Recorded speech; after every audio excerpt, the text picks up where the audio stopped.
Good morning, Taiwan, and thank you for starting your week with us. I am Louisa here to keep you informed and entertained. 欢迎收看 Louisa 报报，每天给你最新奇、最有趣的新闻。And competitors at the first ever black caviar eating contest in Russia are not taking their sweet time to enjoy one of the world's most expensive delicacies, but instead they are devouring the fish eggs in record speed. 俄罗斯上周五举办了一场超级昂贵的快吃比赛，最快吃完500公克鱼子酱的人就是冠军。而这次主办单位也非常大手笔，因为光是比赛的鱼子酱总价就超过了200万台币。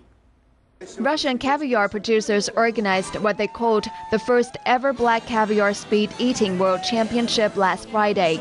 12 participants were chosen for the contest out of hundreds of nightclub visitors in central Moscow. Each of the competitor was offered 500 grams of black caviar, which is worth for an average of $1,300, and the first one who finished the caviar is the winner. According to the competition host, all caviar for the event cost around $70,000. It took the winner, who introduced himself as Alexander from Moscow, 1 minute and 8 seconds to finish 500 grams of black caviar. As a prize, he was given a glass plaque inscribed with the competition logo and a 10,000 ruble, around $340 gift certificate to spend at an internet shop. Alexander said that he usually ate black caviar during holidays or celebrations, while other participants said that they enjoyed eating the caviar even though they did not win. Russia resumed its official exports of sturgeon caviar to the European Union in February 2011 after a 9-year ban to save the tar fish from extinction. However, the ban did not stop the poachers, and the illegal black caviar could sell for about $1,600 per kilogram in Moscow and $5,000 in European markets.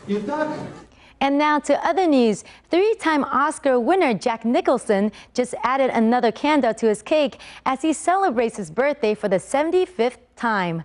The iconic actor, whose birthday is April 22nd, has achieved great fame and success in his career in Hollywood that spans 5 decades. 老牌演员 Jack Nicholson 昨天过75岁生日，他拿过3次奥斯卡奖，演艺生涯非常精彩。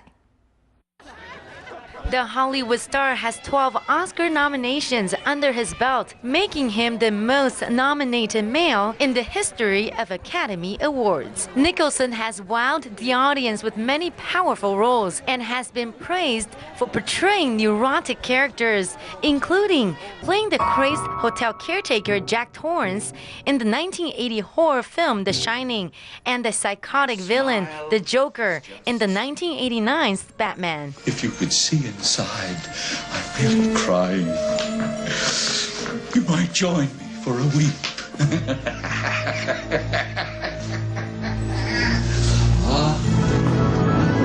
And outside of the big screen, Nicholson is referred by many as a Hollywood playboy, having been romantically linked to a handful of models and actresses over the years. He is also a passionate fan of the Los Angeles Lakers by being a season ticket holder since the 1970s.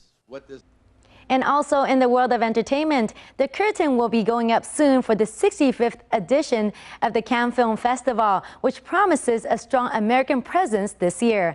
The highly anticipated event in France has unveiled the lineups, featuring a bevy of hot Hollywood stars, including Brad Pitt, Nicole Kidman, Reese Witherspoon, Robert Pattinson, and Kristen Stewart. 第65届坎城影展正在准备当中，今年预计 Brad Pitt、Nicole Kidman 等巨星都会参加。一起来看看主办单位说可能会有什么样子的片子参展。 Love and chaos will be at the center of this year's Cannes Film Festival. Festival director Terry Fermot has announced the movies chosen to compete during the world's biggest cinema showcase. Fermot said the topics of the films will be those of society. If we had to qualify it in a few words, love and chaos, suffering and generosity. Movie makers are artists, so the eternal topic of love, romance, of encounters between human beings and intimate destinies is something we will find a lot. The festival received more than 1,700 submissions, a number increasing each year. Fermo said the films chosen prove cinema is an art that the internet and new technologies cannot challenge.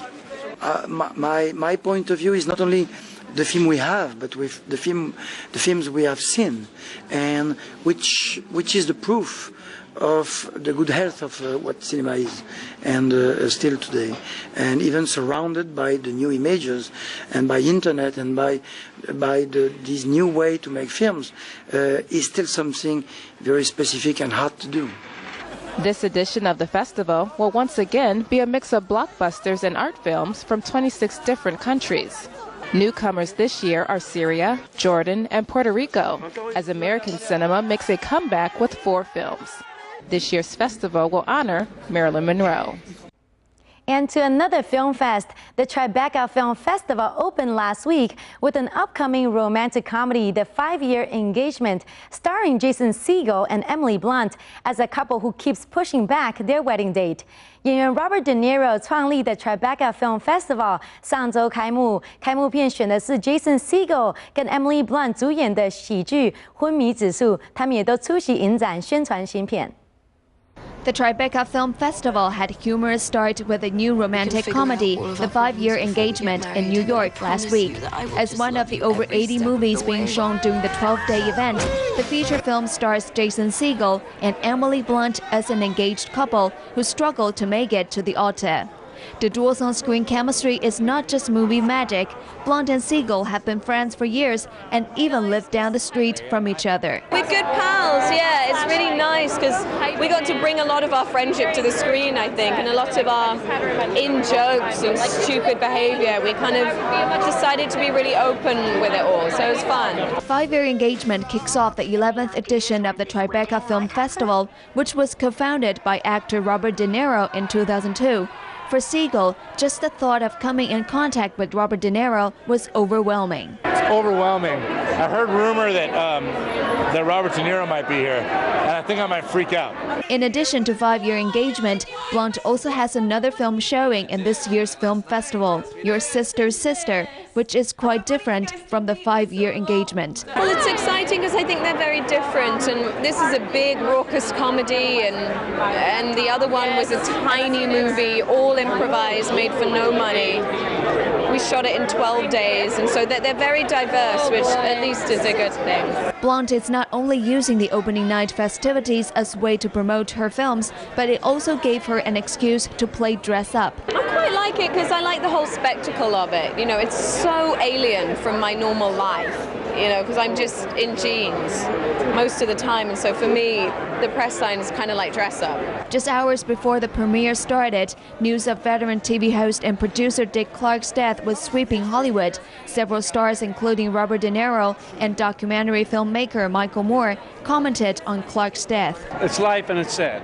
I remember as a child watching his show every Saturday at noontime, and he did so much for so many starting musicians. He refused to segregate his show at a time when that was a risky position to take, and so I think we'll all miss him. 5-Year Engagement will be in U.S. cinemas on April 27th. Grandparents do have a tendency to die. Mom, they're all right there. Well, for now. This is why we do not delay weddings. And that's it for this edition. I am Louisa Lee, and we'll see you back here tomorrow. Meanwhile, stay with CTS to find out what's going on around the world.